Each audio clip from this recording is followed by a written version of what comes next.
My name is Don Mahoney. I serve as the president of a employee-owned company. Building God's Way is a company of about 40 individuals. We're located in Ogden, Utah, just down the street from Matt's Genesis project, one of his churches, or one of the plants, the original. Why Utah? Have you ever been to Utah? Has anybody ever been to Utah here? It's a really beautiful place. It really is. It's a little odd. I get it culturally. It's a little bit odd. But then so am I. So, it kind of works out well in that regard. It's a beautiful place. A lot of people in our company, of the 40 of us, I would say probably 35 are transplants from outside the state. We are definitely in the minority there, but it's a fertile field white for harvest. Let's put it that way. We have been in existence for about 25 years or so, started by my previous partner, Dan Cook.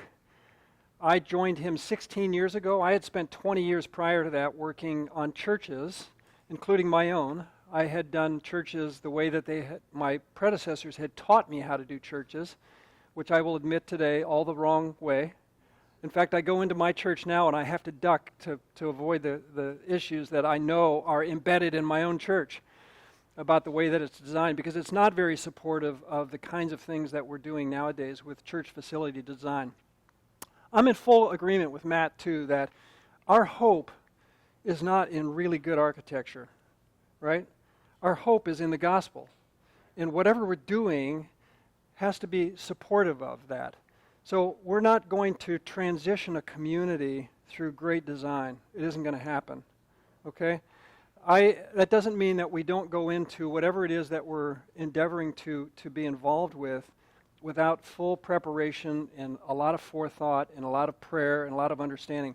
That doesn't excuse us for having really bad solutions to the way that people move through a building or the way that the building presents itself to the community. All those things are in support of something larger. So as an architect, I had to sort of turn my framework around from thinking about architecture as the end in of itself as to a means to an end. It essentially meant that as an architect, I had to abandon the idea of being what I would call a portfolio-based architect. A portfolio-based architect is the way that we are all trained in design, which is design is all there is. It's the end in of itself. That great design will solve community issues. I mean, the American Institute of Architects, which I chaired as president for the state of Utah for 3 years, continues to prosper that notion that our salvation for our communities is going to come from the design community. I don't think so. I don't think so. I think that it doesn't discount the fact that I enjoy going into a building that functions well and looks good and presents itself well to the community, but at the end of the day, this has got to be in support of something larger. So those of us that are involved at Building God's Way, those of us that are associated on the builder's side, the teams that we work with around the nation, like Brian's group, Collage Construction, we are carrying that notion forward that we have to think larger than ourselves here. And you do too. These buildings are not being designed to pay some homage to some architect's portfolio or some builder or to you as a committee or a pastor. These buildings are being built and presented to the community and used by the community as tools to prosper the gospel. That's what we ought to be thinking of. How do we do that? How do we do that in the best possible way?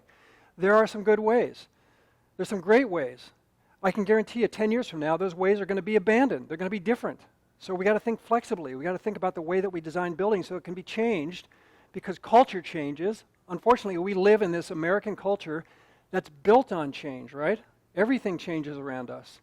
Colors change. This is a really cool color for this year. Next year it's going to be so 2019. So thinking about the way that we design buildings to be flexible, to be adaptable, to be able to be modified, to be able to be expanded, changed as time goes on is really, really important. So today I'm going to turn the direction of the conversation of how do we provide a design solution that meets a community need. And it varies a lot. There's some things that are common to a lot of the buildings that we work on. There's some things that are not so common, that we go out to an area and we learn how that community functions in a different way. both internally, to maybe to the culture of the group that's there, and externally to the way that the people from the local community are going to be using that building. You're going to hear some discussions this morning too about creating people flow. Is how do we present buildings that can be used by the larger group, by the larger community? Not just the boundaries of those that have committed and said, this here is my church, but to a larger group. Once people start becoming aware of the things that are going on inside that building, is how do we get them through the front doors of that building, and then how do we connect to them once they're through those front doors? How does that happen? So those are very important things, and it means that we have to change the way that we design from the way that I was taught, the way that I practiced for 20 years prior to the 16 years of joining Building God's Way. So I've had 36 years of architectural experience. This is my 37th year. 20 of those years, I did it all the wrong way, and it's still firmly embedded in my mind how to do it the wrong way. I know that. I practiced it. So let's talk about ways of doing things that are a little bit different today. Our company, as Brian mentioned early this morning, shares the goals, our company along with our builder partners, of really attending to stewardship and to ministry. The very first time I heard the name Building God's Way, I was, I'll say it in a nice way, I was confused. Not so nice way, I was angry. I thought, who in the world would name their company Building God's Way? Who would do that? Who thinks they have cornered the market on design as if they have some special dispensation from God about how to design buildings? Dan Cook, he's the guy. What kind of a crazy statement is that to call his company Building God's Way? I went up and met with him. This is 18 years ago. I went up and met with him at his invitation, hoping to avoid that discussion, but ended up in a discussion at the end of the day of visiting his office, asking him why he would name a company Building God's Way. Again, what kind of special dispensation did he have to be able to do that? And his answer is that this company doesn't really hang its hat on the idea of us holding any special favor from God about design or construction or about the way that things come about. But we do practice two things, and that is stewardship. These projects are always budget challenged. Jeff, you guys maybe had the first project that didn't have any budget issues? Yeah. No, I remember a phone call with you all saying, hey, we got a $200,000 bust here. We need to figure out how to save some money on this project. And that happens on every one of our projects, believe it or not, to a much greater magnitude. We're in an escalating market right now. It's tough to keep pace with it. When the average project takes 4 years in formation to come to be a realized project, you know that if you're in an escalating market, you're going to have to deal with inflation that is above and beyond consumer inflation. In some situations, construction will march along like this, and then it lurches, and it goes, 0, 0, -10, 5%, 20%, or 15% in some markets. And right now, with all the New Yorkers in the world moving to Florida, you're in one of those lurching markets. Florida is a booming place until sometime, and then it's going to change again. You guys from Fort Myers know that. We were involved in a project down here, remember, Brian, in 2007 with 3 churches that were putting their resources together, and man, they ran smack into the wall of the 2008 Depression recession.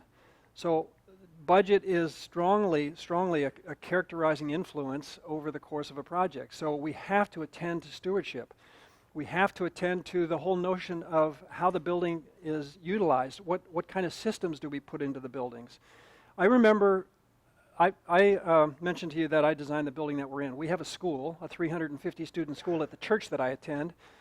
We have 47,000 square feet. A month and a half into us taking possession of the building, I got a phone call from my pastor, Pastor Ralph Porter, and Ralph said to me, I need to talk to you. I need you to come down to the building. And I said, sure, what's going on? He said, just come down to the building. So I got in the car, I drove down to the building, I walked in, and he handed me the electric bill. Why didn't you tell us about this? And I looked at the bill for the last month, $9,400. He said, we don't have $100,000 plus in our budget to handle this bill. Why didn't you tell us that we were going to be spending $9,400 a month? You know, it didn't occur to me, honestly. It didn't occur to me. It is so important for us to think about the way that we equip the building with the kinds of systems that we put into the building to make sure that we're not becoming slaves to a electric bill or slaves to a mechanical system. That's very important. That's part of stewardship. We're slaves to the upkeep of materials. You can make a great influence in a building in the way that you spend money on that building based on the material selections. If you put cheap materials in, you're going to be forever replacing those materials. It's going to be a burden around your neck, a millstone around your neck that will hinder ministry. So we've got to think about stewardship. And on the ministry side, most churches will employ somebody within the church. You guys didn't do this, and thank you for not doing it. They will most times employ somebody in the church who is a retired contractor or who is a retired architect, and they will become the representative of the church. We call them the COGs. The cranky old guys. And the COGs will come in and they do what contractors and architects have done for years. They go to war. They go into a situation thinking that good stewardship is that you go in and wrestle every dollar to the ground. You take everybody hostage, and whatever you need to do, you do it, because that's good stewardship. Shelley, thank you for not doing that. You were reasonable. But at the same time, the church has to be aware, too, that we need what we need. Right? So very important for us to be thinking about the way that we not only think about, you know, the larger picture here, who are we serving in this building, but during the period of time that you build a building, you're going to have a myriad of people come onto your job site, the church's land. And this is a prime opportunity for us as ministry groups to be able to tell them who we are, to show them the light of Christ. And so we have a whole program. I actually never even asked you all what kind of things you all did here to do outreach. Did you do that sort of thing here? Yeah. Great.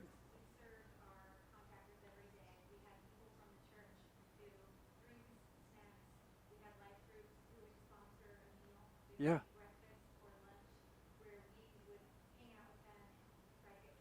Yeah. Excellent. You know, we've done that on the vast majority of job sites. In fact, we say that if you don't want to do that, we're probably not the right group to work with.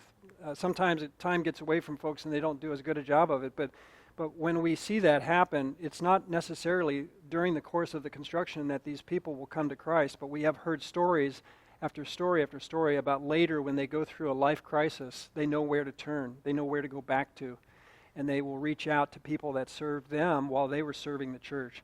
So we'll get into that a little bit more as time goes on, but this morning, I'm going to turn our discussion around and I'm going to talk a little bit about how do we provide facility design that is supportive to the kinds of things that we're talking about this morning, which is really creating a connection to community. How does that happen?